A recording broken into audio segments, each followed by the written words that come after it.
Hi, so I'm recording this for you because I'm not able to make it in. Sorry for the background noise. I live right on a highway with semi, so I'm just gonna apologize for that in advance right now if that does happen. But I'm going to present my research presentation on how COVID-19 is affecting early childhood education.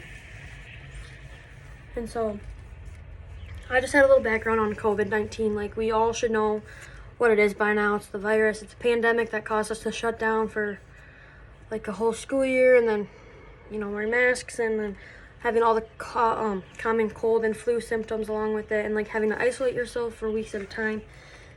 So like, we all probably remember how it made us feel. Like, I personally was stressed, and like I got depressed, and like not being able to see people, not being able to have that social interaction for me was hard. And like, because I'm a very busy, like, outgoing person, so it was just hard to like keep myself in my house with my family, and I got bored very easily. And then it made me sad. Like, it was my graduation year, so yeah, so it made me feel so many different ways. So I imagine you guys remember how you felt too.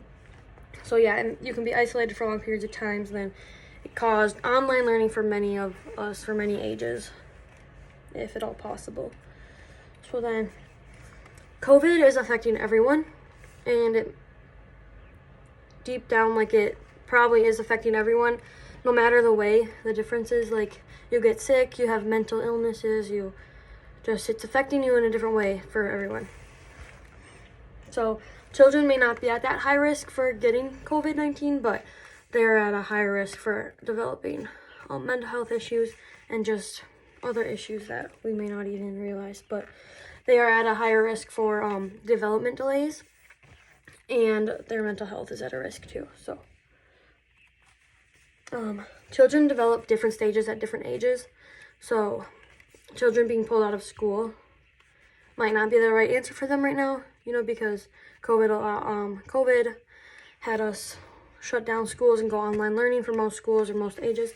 So that might not be the right answer for that child at that time, so which might interrupt their development. So they're losing the interaction with like their teachers and their peers and like their friends, and so that's gonna affect their development. Like, if they're losing that interaction and they haven't yet gotten those social skills or those relationships with people, they're gonna lose that. They're gonna have to pick up that on some other time.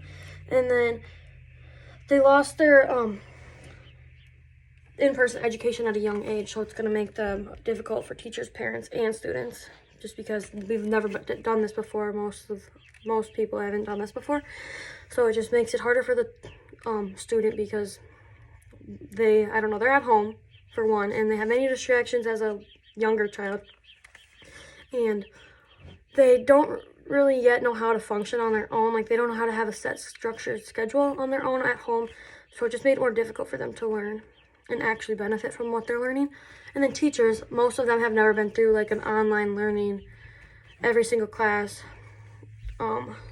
so it was very stressful for them, just like all these unknown questions and like all these unknown answers. They didn't know every single answer to every question, so it just made it super stressful for them. They were worrying about their students. They were worrying about, like, when are we going to get back into schools. They just had so many things running through their minds.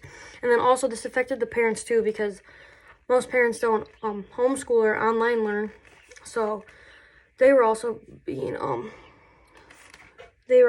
lot of stress and different emotions from this too, just because their kids were at home all the time. They didn't have childcare. They just, it was hard for everyone, and so it was very stressful and draining for a lot of people. And then, so mental health was something I mentioned earlier. So that is a big problem that is affecting children now. In the U.S., 7% of children ages 3 to 17 are being diagnosed with anxiety now. And COVID is affecting most of those children. And now, like, COVID is affecting most of these children more. Okay, so COVID is affecting children with already having anxiety. Like, it's affecting them more now. So COVID is also affecting more children to have developed anxiety. And then some ways that one of my websites, my sources, said to how can we help these children that are already like suffering through mental health and like people that are developing them is like want to keep their routines as much as we can like regular and healthy, even if they're at home.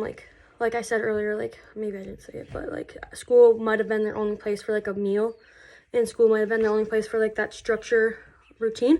So if we want to help them keep their routine healthy and regular, and then recognize their feelings, we want to like understand we don't need to understand, but we want to see that they're feeling a different way, and like make sure we get to them, that we know that we see that they're hurting or upsetting, you know.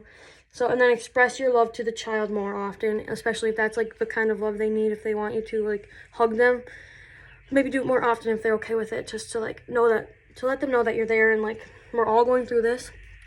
And then answer any questions that they might have as much as you know, to your knowledge. Like be open about it, don't try to hide anything. Like we're all going through this. So their mental health was struggling, and so yeah, so basically just their children's mental health was the biggest thing I took away from what they're being affected by, but then also like their learning is being affected because of all these different things. Like it's brand new for everyone, and so their learning styles had to change, and they're young, so they didn't all do the best. And so mental health and then like the learning styles were basically the biggest things I took away from that. So thank you.